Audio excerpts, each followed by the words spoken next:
uang ini bakal jadi milik teteh kalau bisa nanya ke saya dan saya nggak bisa jawab. Oke. Pertanyaannya, sebutkan salah satu checkpoint yang ada di Indonesia. Checkpoint yang ada di Indonesia, salah satunya ada di Surabaya, lebih tepatnya di kota Kepamenanu. Betul? Betul lagi. Betul.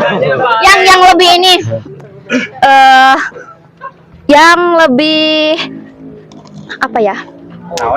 Penyeberangan teh apa sih? Jembatan. Penyeberangan yang suka dilalui negara asing lewat Indonesia dan Malaysia apa? Itu adanya di Pelabuhan Cirebon. Betul? Salah. Aduh, salah ternyata. Jawabannya tahu, Selat Malaka. Selat Malaka ternyata. Aduh.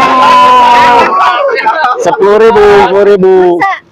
lah. Kan tadi saya bisa jawab satu pertanyaan. Ya udah, makasih ya. Sip. Thank you.